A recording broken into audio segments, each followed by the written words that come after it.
वालेकुम वरहमतुल्लाहि वबरकातुहू। तो स्टूडेंट अभी हम पार्ट नंबर 4 में देखेंगे ये लीनियर अलजबरा, जो कि बीएससी के स्टूडेंट्स जो कि मैट्रिक्स और डिटर्मिनेंट और उसके साथ कुछ चैप्टर स्टडी कर रहे होते हैं उनके लिए, और बीएस के स्टूडेंट्स एज़ वेल एज़ जो एमएससी के स्टूडेंट हैं उनके लिए ये लेक्चर सीरीज़ है।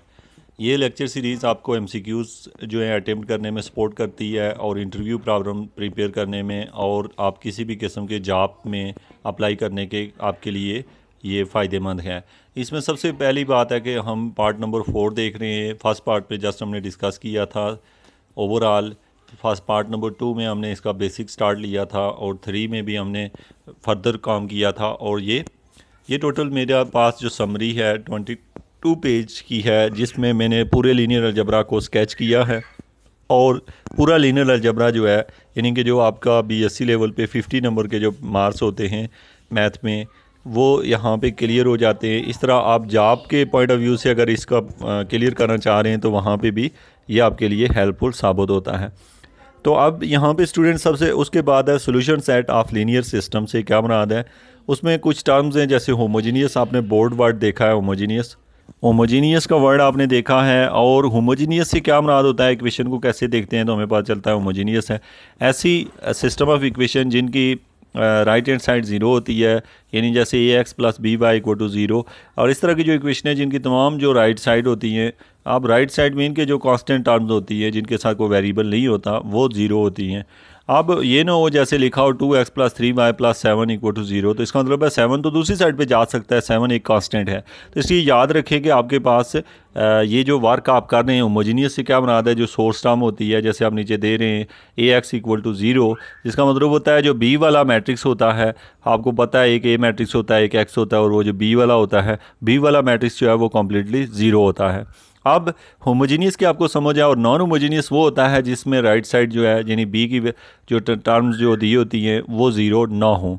उसके बाद जो है आपके पास है नॉन ट्रिवियल सोल्यूशन। क्या होता है, एक होता है ट्रिवियल सोल्यूशन और एक होता है नॉन ट्रिवियल सोल्यूशन। याद रखें कि ट्रिवियल सोल्यूशन वो सोल्यूशन होता है जैसे आप एक होमोजीनियस इक्वेशन लें और वहाँ पे चूँकि राइट हैंड साइड होती ही ज़ीरो है तो तमाम वेरिएबल की जगह ज़ीरो रखें तो left hand side = right hand side हो जाती है। इसको ट्रिवियल सोल्यूशन कहा जाता है। जबकि जो हमारे पास है यहाँ पे नॉन ट्रिवियल सोल्यूशन क्या होता है, the important equation is whether the non trivial solution that are non zero vector x ax = 0। अब देखिए जब आपके पास कोई सिस्टम ऑफ इक्वेशनें जो हैं वो ज़ीरो होती हैं, अगर वो होमोजीनियस दिया हो तो एक तो ये वजह हो सकती है कि आप वहाँ पे जो वेरिएबल यूज़ हो रहे होते हैं उनकी जगह ज़ीरो पुट करें, या फिर उनकी जगह को और वैल्यू भी आ सकती है। जब कोई और आंसर आते हैं ज़ीरो के अलावा तो वो जो होते हैं उनको नॉन ट्रिवियल कहा जाता है। उसके बाद यहाँ पे है पैरामीट्रिक वेक्टर इक्वेशन। क्या होती है पैरामीट्रिक वेक्टर इक्वेशन, चूँकि आपको एमसीक्यूज़ में और इस तरह इंटरव्यू में पूछी जाती है तो इसलिए आपको ये समझ हो कि the total set of solution can be describe by a parametric vector equation.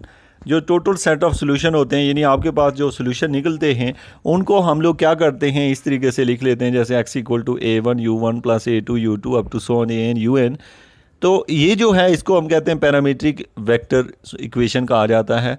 इसमें पैरामीटर यहाँ पे क्या इन्वॉल्व है, जैसे a1 a2 an ये कोफिशिएंट हैं, और जो u1 u2 u3 n है ये डिफरेंट सोल्यूशन हैं आपके पास जो भी इक्वेशन दी होगी। मैं फिर रिपीट कर देता हूँ, आपसे पूछा जाता है पैरामीट्रिक वेक्टर इक्वेशन क्या है, तो आप कहते हैं the total set of solution can be describe as a parametric vector equation which is in the form of, इस फॉर्म में उसको लिखा जाता है।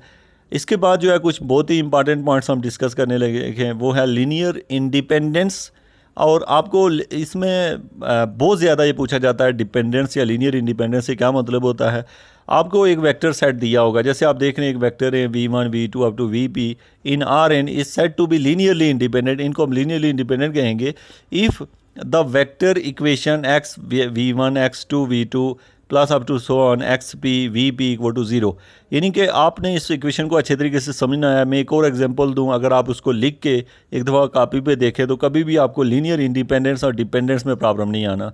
जैसे मैं इक्वेशन बोलता हूँ ax + by = सपोज मैंने बोला A X plus B Y equal to 0, तो अब मुझे कोई कहता है कि बताओ कि ये लीनियरली इंडिपेंडेंट है, डिपेंडेंट है, तो आपने सबसे पहला काम करना होता है कि पूछना है ए और बी की वैल्यू क्या है। अगर ए और बी दोनों की वैल्यू 0 0 हो तो उसको कहते हैं कि लीनियरली इंडिपेंडेंट है। इंडिपेंडेंट मीन कि ये खुद ही 0 हो जाता है, ये एक दूसरे पे डिपेंड नहीं करता।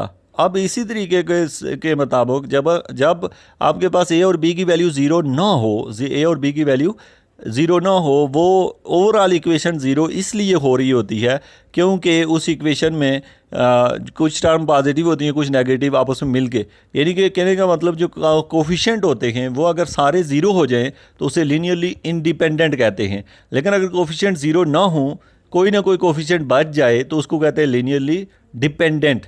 मैं आपको इनके मीनिंग चेंज बता दूं कि एक होता है डिपेंडेंट, एक होता है इंडिपेंडेंट।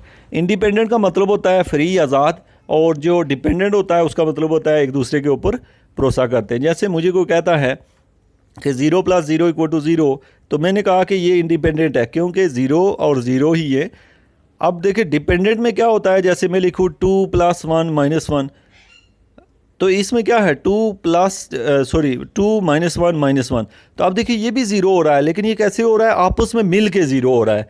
यानी कि इक्वेशन में एक कंपोनेंट पॉजिटिव, दूसरा नेगेटिव, तीसरा पॉजिटिव, ऐसे करके एक दूसरे में प्लस, यानी एक दूसरे पे डिपेंड कर रहे हैं, एक दूसरे से मिल के 0 हो रहे हैं। और एक होता है इंडिविजुअली 0 होना। तो ये आपको समझ हो लीनियरली इंडिपेंडेंट और लीनियरली डिपेंडेंस की।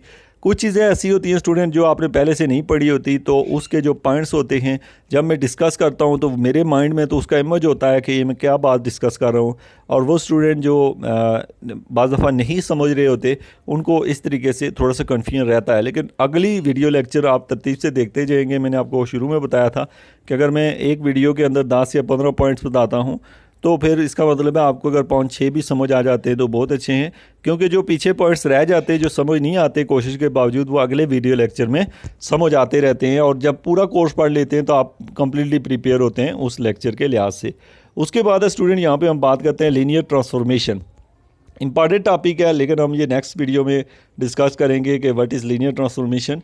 लीनियर ट्रांसफॉर्मेशन जो है इसकी क्या अहमियत है और किस तरीके से इसकी बेसिक चीज़ें क्या है, ये सारी चीज़ें हम नेक्स्ट वीडियो में डिस्कस करेंगे। कोई भी आपका कोई बात क्या है कमेंट करना चाहते हैं तो आप इस वीडियो में कमेंट करें और वीडियो को लाइक करें, ताकि मुझे ये आइडिया हो कि इसके अंदर वाकई कोई क्वालिटी आपको उस लेवल का नॉलेज मिल रहा है।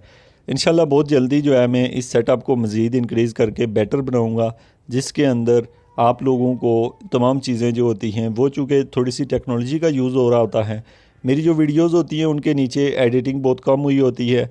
रीज़न ये होती है कि मेरे पास इतना टाइम नहीं होता, और दूसरे नंबर पे बहुत सारी चीज़ें होती हैं जो वीडियो में इंक्लूड करनी पड़ती हैं नीचे, जिसकी वजह से लिंक में ये चीज़ें शेयर होती हैं। तो मेरे पास जो होता है बहुत कम स्टूडेंट जो डिफरेंट लिंक से यहाँ पहुँचे होते हैं, वही स्टूडेंट जो होते हैं वीडियो को कम्प्लीटली देख पाते हैं या समझ पाते हैं।